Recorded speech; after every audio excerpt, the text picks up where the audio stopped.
Hello students, today we are going to do the chapter The Visitor by Markus Frank Zusak. Markus Frank Zusak is an Australian writer. He is best known for the book Thief and The Messenger, two novels for young adults which became international bestsellers. He won the Margaret A. Atwood Award in 2014 for his contribution to young adult literature published in the United States. Before we start the story, a little brief about it. The story is set in Germany during World War II, 1939 to 1945. Liesel, a 12-year-old German girl, and her parents Hans and Rosa Humber are hiding a Jewish man called Max Wedenberg in their basement, protecting him from capture at the hands of Hitler's Nazi party. So let us start with the story. This story is set in Germany during World War II, 1939-1945. Adolf Hitler, the leader of Germany and Nazi party, believed that Germans were superior to everybody and born to rule the world. So they had this conception that they were born to rule the world. Hitler had a special hatred for Jewish people. He considered them less than human and did not think they had a right to freedom or life. So they were mistreated. Jews were mistreated. He arrested all Jewish people in Germany and imprisoned them in concentration camps where they were often tortured and killed. Now children, during the Second World War, there were distinctions made against the Jewish race. A Jewish person would be categorized by the Nazis and slaughtered into different degrees of mixed blood depending on their ancestry. Liesel is a 12-year-old German girl. She and her parents, Hans and Rosa Huberman, do not agree with Hitler's cruel policies. So though they were German, they did not believe in what Hitler was doing. Okay, so they are hiding a Jewish man called Max Vandenberg in their basement and are determined to keep him safe. So they have some person in the basement and they want to keep him safe from the Germans. This is very dangerous because if they are discovered, all of them will be arrested and put to death. Obviously, they are taking a very big risk. In this excerpt, Liesel is playing with her friends when she hears some terrifying news.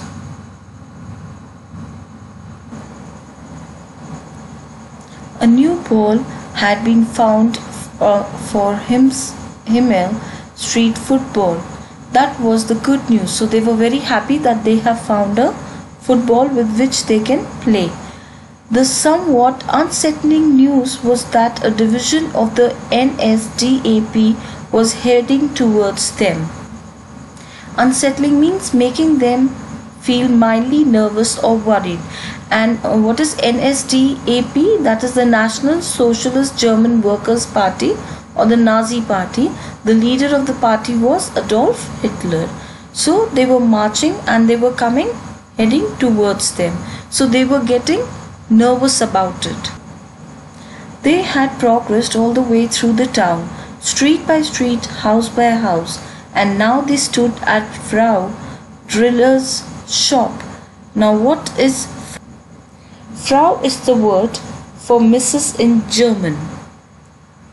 So now they were standing at Mrs. Diller's shop, taking a quick break before they continued with their business. So that means their business here is mentioned. So that means they have come on some work. They are just drilling around, going for some work. From afar, the children watched. Liesel had only just come out and she had walked over to Rudy and Tommy. So Rudy and Tommy are her friends and she walked towards them. What's going on here? And she asked the question, what is going on there?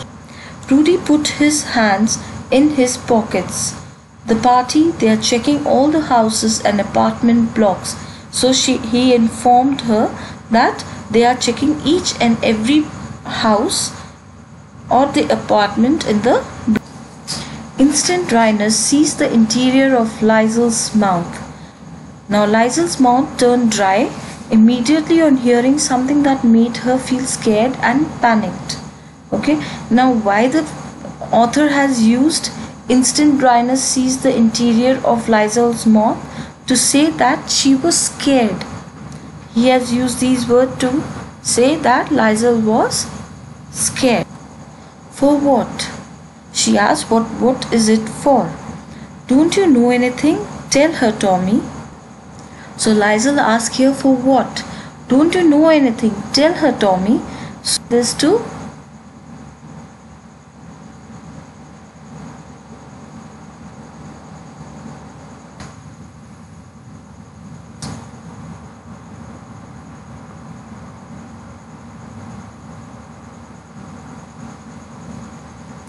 So Rudy answers, you're hopeless. The pair of you means both of you. Now pair of you is referred here Tommy and Liesel. So Rudy says both of you are hopeless because they do not understand what is happening. So he gives the answer. They need more air raid shelters. Now what are air raid shelters? Underground structures or basements that are designed to protect people from air raids, dropping of bombs by aircrafts onto targets on the ground. What basement? Now Liesel is confused and she is asking what basements. No attics, of course, basements.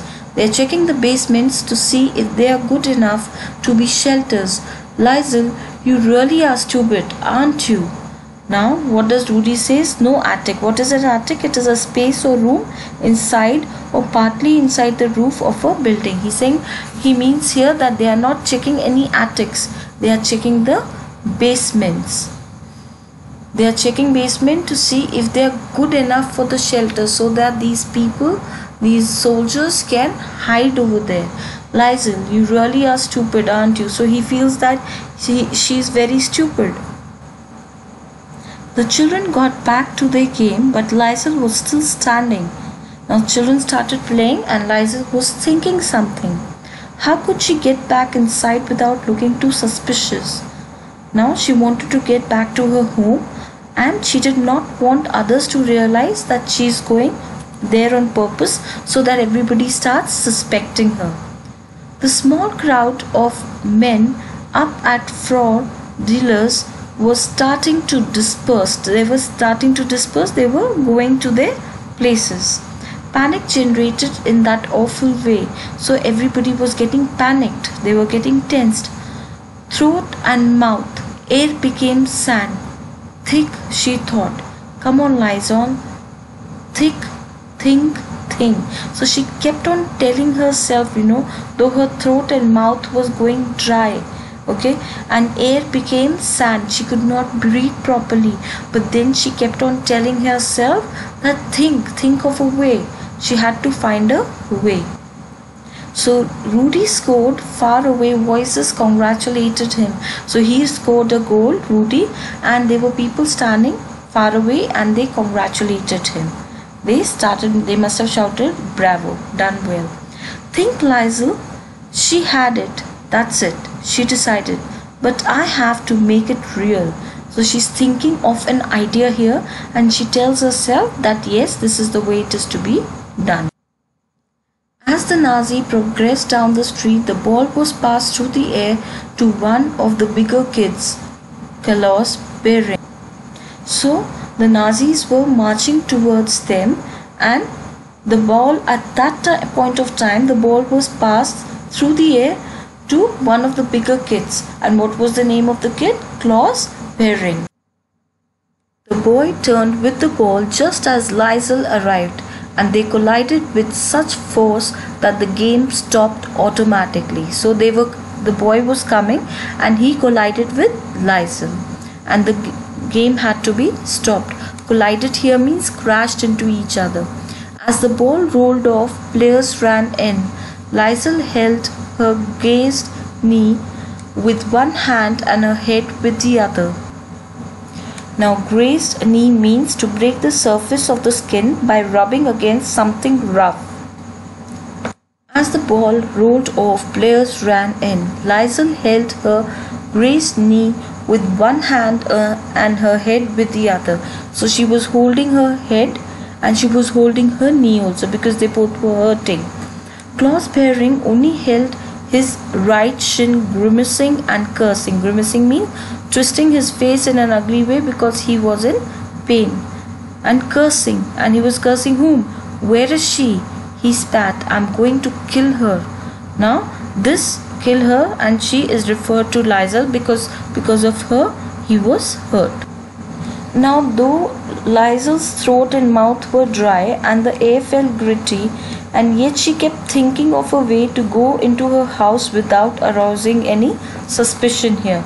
So this was her plan, that she would get hurt and she would be going home then, and nobody would get suspicious of any of these acts. Klaus was so furious with Lizel for dashing into him and ruining the game that he threatened to kill her.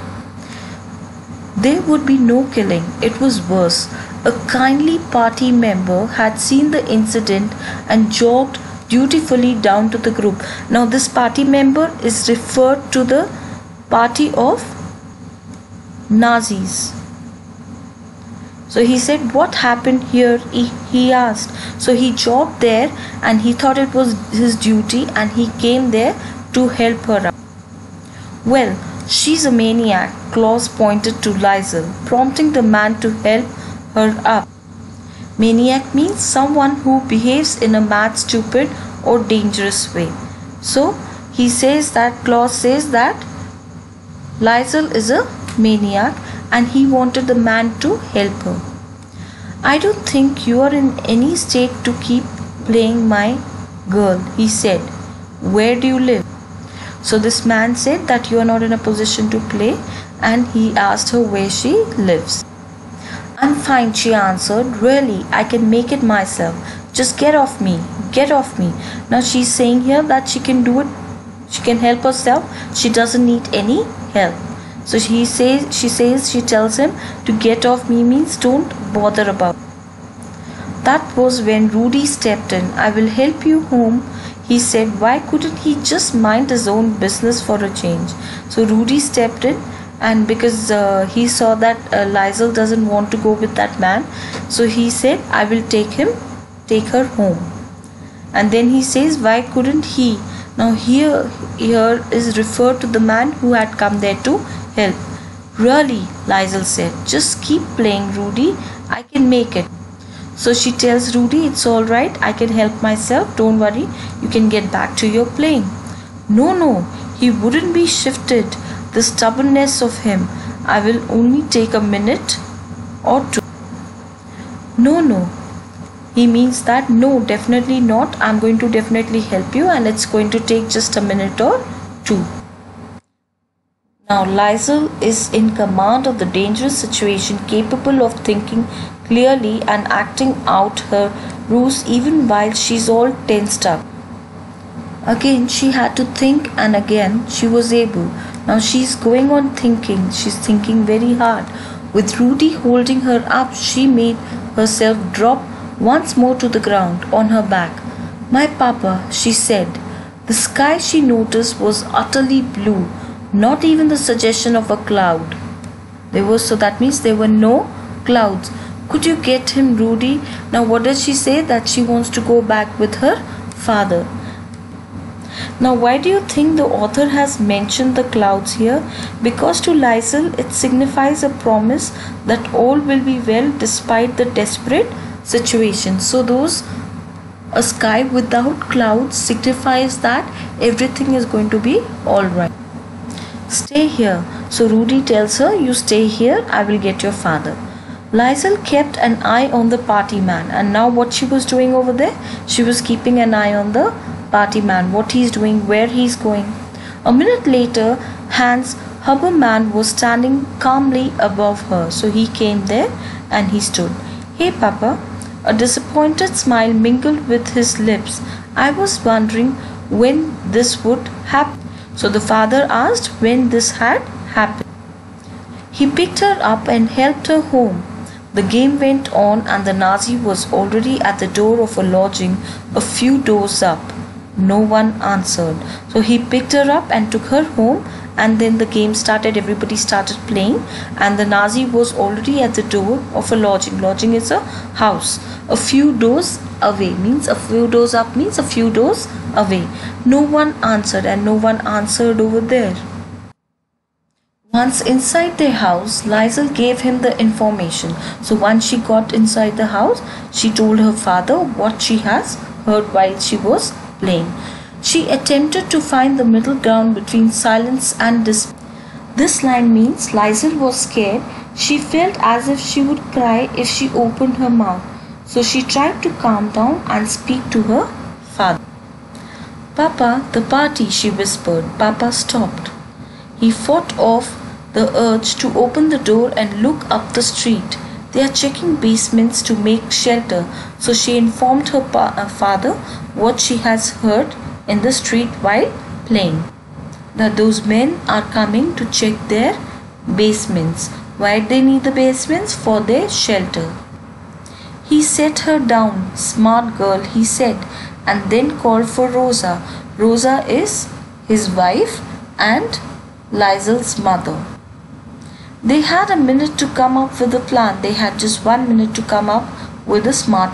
Now Lizel's father calls her a smart girl as he appreciates her for thinking on her feet and faking a fall that gave her time to give him the bad news without arousing anyone's suspicion. He set her down. Smart girl, he said, and then called for Rosa. They had a minute to come up with a plan. Just a minute. A semozzle of thoughts. What does that? Confused and chaotic thoughts caused by the disturbing news they received. We will put Max in Lizel's room, was Mama's suggestion under the bed. So what did Rosa come and advise? That we will put Max in Lizel's room and under her bed. We can hide her there. That's it. What if they decide to search our rooms as well? So there came an answer that what if they are going to search the rooms also? Do you have a better plan? So she asked, do you have any plan? Correction, they did not have a minute. Now they did not have even a minute to themselves to think. A knock was hammered into the door of 33 Himmel Street and it was too late to move anyone anyway. So now there was no time at all with them so that they could move anyone one place to the other. Open up. Now this voice is coming from outside the door and they are asking to open up the door. Their heartbeats fought each other, a mess of rhythm. That means their heartbeat was going very fast. Now this line expresses that they had various anxieties due to the present situation.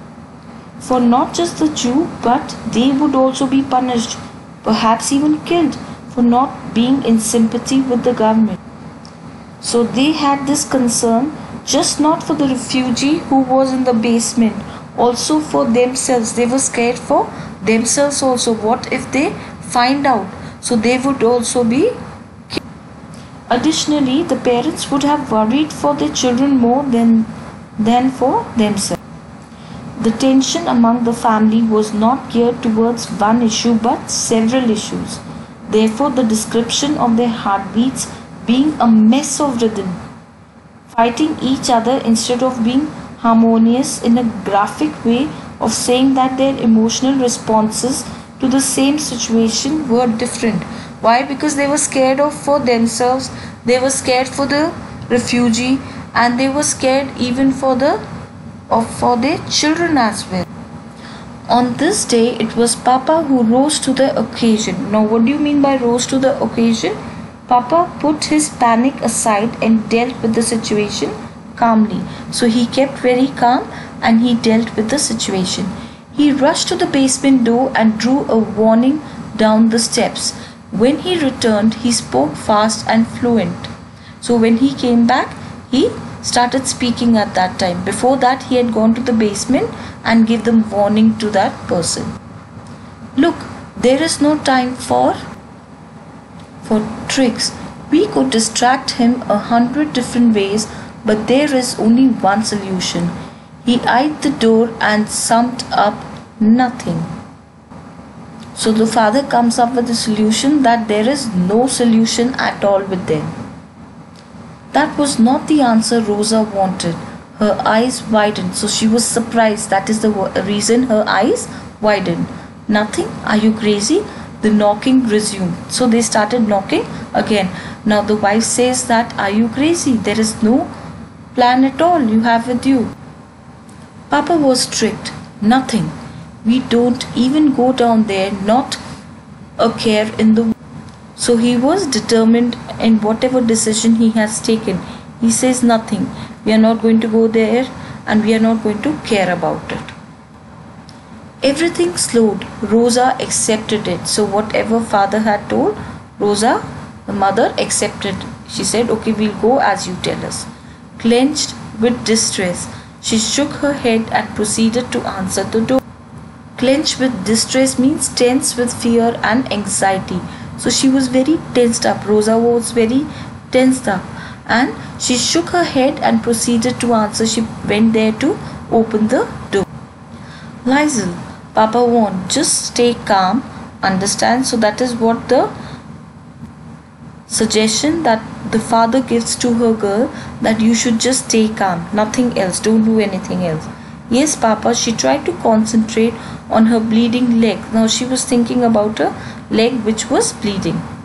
At the door, Rosa was still asking the meaning of this instruction when the kindly party man noticed Liesl.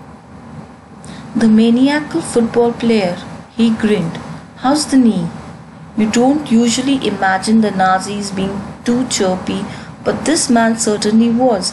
He came in and made as if to crouch and view the injury. Now this man was a bit different from the general impressions we have of Nazis is that they are ruthless and grim, set on doing their job without any humane feeling. And yet this man is described as smiling while teasing Liesl and showing concern for her bleeding knee. The writer wishes to show that he is a father at heart, though he may be doing the duty of a party man. Chirpy means cheerful and lively. Made as if to means seemed as if he was about to do something. Does he know? Liesl thought. Now Liesl is getting tense, so she's asking herself that does this man know about Max, that he's hiding here? Can he smell we are hiding a Jew? So she's very scared that can this person smell? Does he know about it that the Jew is hiding here? Papa came from the sink with a wet cloth and soaked it onto Liesl's knee. Does it sting? His silver eyes were caring and calm. The scare in them could easily be mistaken as concern for the injury. Now the father came with a wet cloth to wipe the hurt, and he had a scare in his eyes, but that could be interpreted as it was concern because his daughter was hurt. Rosa called across the kitchen, "It can't sting enough. Maybe it will teach her a lesson." Now here Rosa hopes the hurt will teach Liesl not to play such rough games with the boys. The party man stood and laughed. "I don't think this girl is learning any lessons out there, Frau Habermann. I think she teaches lesson to all those boys. Am I right, young girl?" Rosa's remark amuses the party man, who obviously admires Liesl's grit that she plays with boys also.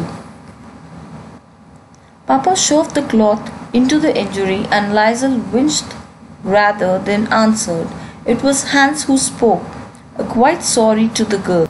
Now father, what did he do? He pushed the shoved here means pushed roughly the cloth into the injury, and Liesl winced. What do you mean by winced? Wince means made a noise of facial expression that showed that she was in pain and trying to hide. It was Han who spoke, quite sorry to the girl. Now he just told her sorry.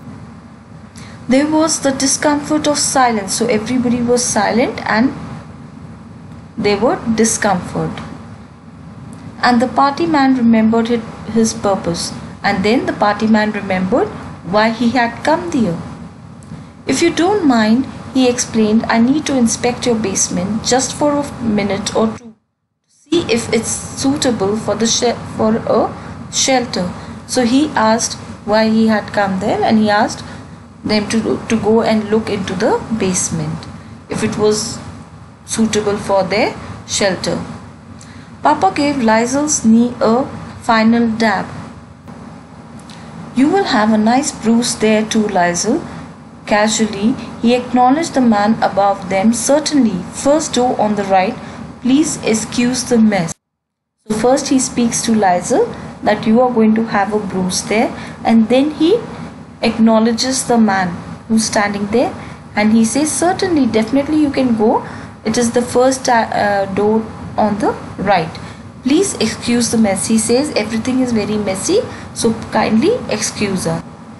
I wouldn't worry. It can't be worse than some of the others I have seen today. This one. That's it.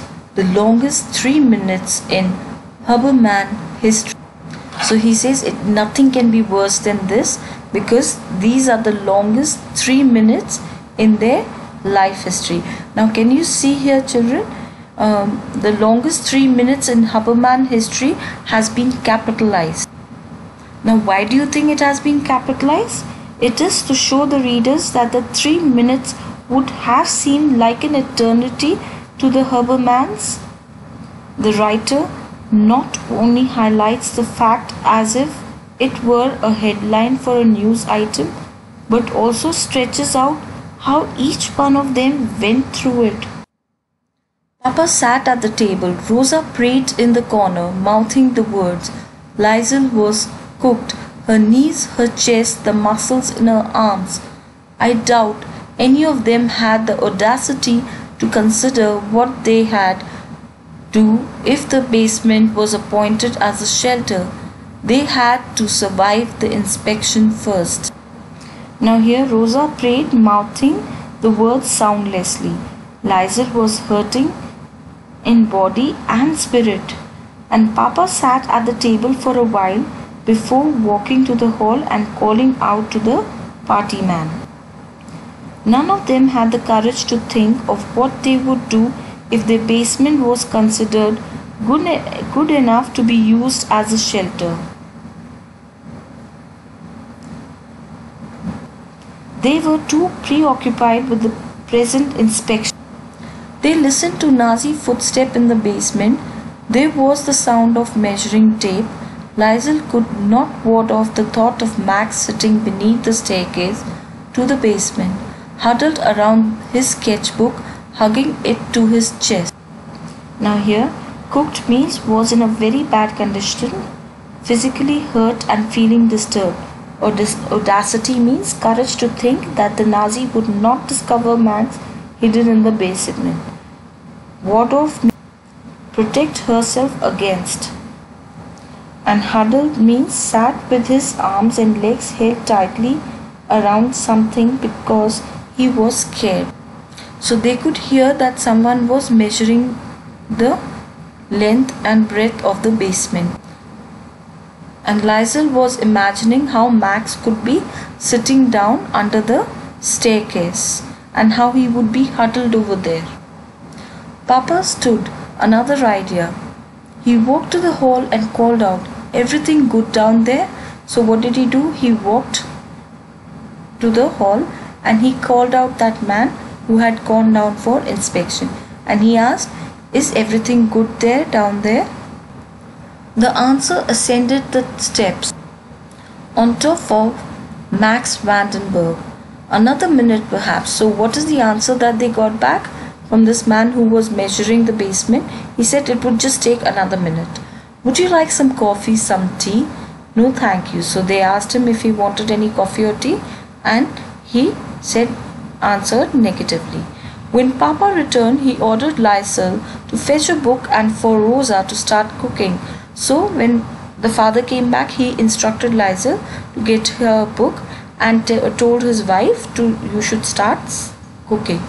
He decided the last thing they should do was sit around looking worried. So he thought that they should not give an expression to this man that they all were worried.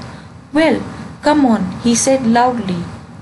Move it, Lysel. I don't care if your knee hurts. So he's saying it's alright. Even if your knee is hurting, go and get a book. You have to finish that book like you said. You have to finish the book. Go and get your book. Lysel tried not to break. Yes, Papa, she said, okay. Whatever you're saying, I'm going to follow it. What are you waiting for? It took great effort to wink at her, she could tell. So the father asked her, what are you waiting for? Go and get your book. In the corridor, she nearly collided with the party man. So when she was going to get her book, she almost dashed into the party. In trouble with your father, huh? Never mind, I'm the same with my own children. So when Lysel dashes into him while getting her books, he tells her not to fear her father, for he too is strict with his children. They walked their separate ways, and when Lysel made it to her room, she closed the door and fell to her knees despite the added pain. She listened first to the judgment that the basement was too shallow, then the goodbyes, one of which was sent down the corridor. Goodbye, maniacal football player. Now, after bidding goodbye to the parents, he remembered to wish Lysel too. She remembered herself of Valdasheen goodbye. It means see you again, goodbye. According to Papa, Rosa melted next to the stove the moment the party man was gone.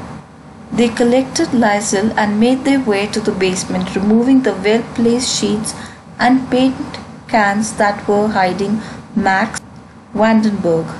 So what they did, they took Lysel, Rosa and the father, they went downstairs where Max Vandenberg was hiding.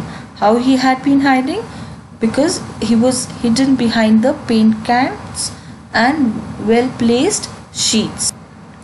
Max sat beneath the steps, soaked in sweat and holding his rusty scissors like a knife. I wouldn't have used them, he quietly said. I am. He held the rusty arms flat against his forehead.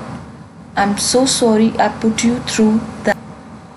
Max was sad that he had put the Habermans through so much tension. Rosa took the scissors. You are alive, she said. We all are. Now they were relieved that all of them were safe. This excerpt from a war story based on the plight of the Jews during the Second World War brings out the fear in which Jews lived during those times. It makes us sympathetic towards the suffering community and the horrors they endured. We also admire the courage of some Germans who risked their lives to help the Jews. We also realize here how wrong we are to discriminate against people based on class, caste, ethnicity, race, how important it is for us to respect them as we respect ourselves. This suspense is introduced through the contrast between two worlds, the political and the personal. The political, ethnic hatred from the historical context of Second World War is contrasted with compassion at a personal level. Thank you for watching. Like my video if you have understood. Subscribe to my channel for the latest updates.